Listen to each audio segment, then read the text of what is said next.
Hello everyone, welcome to coding for dev. तो आज की वीडियो में मैं आपको डिटेल में एक्सप्लेन करूंगा एक्सपो डेवलपमेंट वर्कफ्लो और हॉट लोडिंग क्या होता है। ओके, तो पहले जानते हैं what is expo development workflow. तो एक्सपो है वो सिंप्लीफाई करता है हमारे डेवलपमेंट प्रोसेस को एब्स्ट्रैक्ट करके उसके नेटिव कॉन्फ़िगरेशन और बॉयलरप्लेट सेटअप को। ओके, तो अगर आपको इंस्टॉल करना है इसको तो आपको npx क्रिएट एक्सपो ऐप, फिर आपको जो ऐप का नाम रखना है आपको कमांड देनी। उसके बाद आपको पर्टिकुलर फोल्डर में मूव करना है, फेडी my app, chain directory my app के अंदर मूव करके उसके बाद आपको प्रोजेक्ट को इंस्टॉल कर देना है।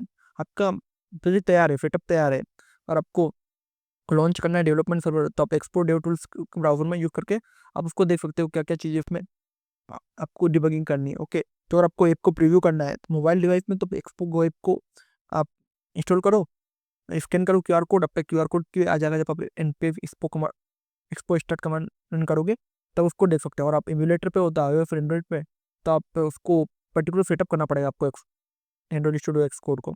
और अगर आपको ब्राउजर में चेक करना है तो आप पेव डब्ल्यू करना आपके इसमें, तो ऑटोमेटिक आपके ब्राउजर में डन हो जाएगा। लेकिन उसके लिए आपको रिएक्ट नेटिव वेब को इंस्टॉल करना पड़ेगा, पहले इसको सेटअप करने का पड़ेगा। तो आपके ब्राउजर में भी आपकी ऐप शो करेगी, क्योंकि आपको पता है रिएक्ट नेटिव क्रॉस प्लेटफॉर्म के साथ साथ वेब में भी रन करती है। तो आप इसको वेबसाइट के फॉर्म में भी आपकी ऐप रन करेगी। अब बात करते हैं डेवलपमेंट फीचर की, तो की बेनिफिट क्या क्या है एक्सपो के। हम इसमें ओपन जरूरत नहीं होती है इंडस्ट्रियल एक्सपोर्ट की। मोस्ट फीचर में ऑटोमेटिकली हैंडल कर लेता है बिल्ड कॉन्फ़िगरेशन का। और एक हम एक्सेस कर सकते हैं लाल लाइब्रेरी लाइक कैमरा लोकेशन, जो मैंने आपको पिछले वीडियो में बताया ही। अब बात करते हैं hot reloading export. Hot reloading क्या होती है, मैंने आपको पिछले वीडियो में थोड़ा सा हिंट दिया था, लेकिन अब मैं आपको डिटेल में एक्सप्लेन करूंगा।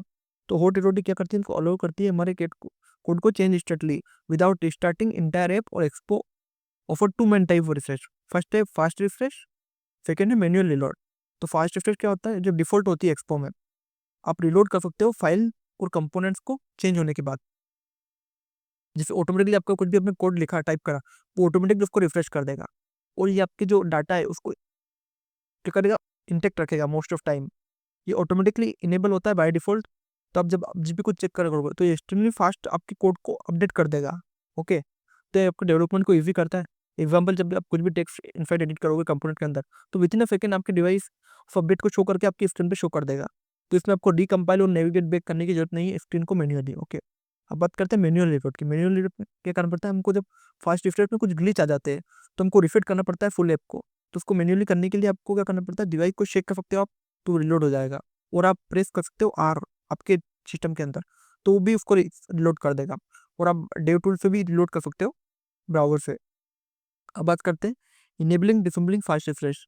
तो अगर आपको शेक करना है आपकी डिवाइस को, तो उसमें इम्यूलेटर मेनू ओपन होगा, आप उसमें इनेबल कर सकते हो फास्ट रिफ्रेश को, तो टॉगल कर सकते हो उसको, बंद और चालू कर सकते हो। अगर आपको चीज़ें फास्ट रिफ्रेश नहीं करनी है तो आप उसको बंद भी कर सकते हो।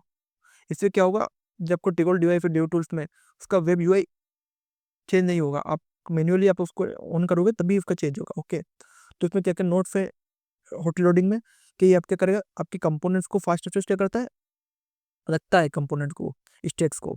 लेकिन मैनुअल रिलोड आपके कंपोनेंट्स की कुछ भी स्टेट को मैनेज नहीं रखेगा।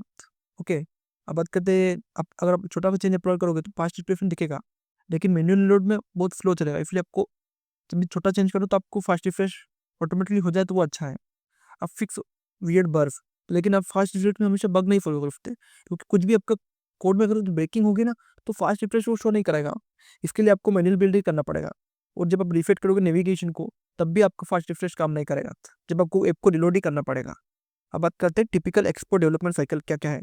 तो आपने राइट टिक आपका कोड लिखा आईडी में, आपने फाइल को सेव करा, फिर इसका ट्रिगर होगा फास्ट रिफ्रेश। तो इंस्टेंटली आपको जो चेंज है आपके फिजिकल डिवाइस और इम्यूलेटर में शो हो जाएगा। आप डिबग करोगे उसके log terminal browser dev tool की मदद से, आप रिपीट करोगे सेम स्टेप जब तक आपका प्रोजेक्ट खत्म ना हो जाए। ओके, अब बात कर सकते हैं इसमें टूल्स क्या क्या इन्वॉल्व होते हैं। पहला होता है मेट्रो बंडल, जो फर्क करता है जावास्क्रिप्ट बंडल को आपकी ऐप के अंदर। सेकंड होता है एक्सपो गो ऐप, जो प्रीव्यू करता है हमारी ऐप को इंस्टेंटली। थर्ड होता है एक्सपो डेव टूल्स, जो वेब इंटरफेस मैनेज करता है, हमें लॉग्स, वीआर कोड, रिलोड, रिफेट, ये सबको मैनेज करता है। फोर्थ होता है रिएक्ट नेटिव डिबगर और क्रोम डिबगर, जो ऑप्शनल है डीप डिबगिंग के लिए। अब बात करते हैं प्रोडक्टिविटी बूस्ट के बारे में। जो हॉट रिलोड और फास्ट रिफ्रेश है वो इंस्टेंट फीडबैक दे देता है। और expo CLI plus dev tools है वो सिंपल प्रोजेक्ट मैनेजमेंट देता है। और जो लाइव प्रीव्यू है वो टेस्ट करेगा डायरेक्टली डिवाइस के अंदर, नो बिल्ड रिक्वायरमेंट। ये आपको फोकस करेगा प्योरली ऐप लॉजिक के ऊपर और डिजाइन के ऊपर। ओके, तो अगर मैं आपको एक समरी बताऊं, तो एक्सपो डेवलपमेंट वर्कफ्लो क्या है, code save preview debug repeat. और हॉट रिलोडिंग क्या है, फास्ट रिफ्रेश डिफॉल्ट, जो अलो करेगा हमारे स्टेट यूआई अपडेट को विद फुल डिटेल्स। ओके, तो जो स्पीड करेगा हमारे डेवलपमेंट साइकिल को, प्रोवाइड करेगा ग्रेट डेवलपर एक्सपीरियंस। अगर आपको ये वीडियो अच्छा लगा है तो कमेंट करो, और इसी तरह की और वीडियो देखने के लिए कोडिंग फॉर डेव को सब्सक्राइब करो। Thank you for watching.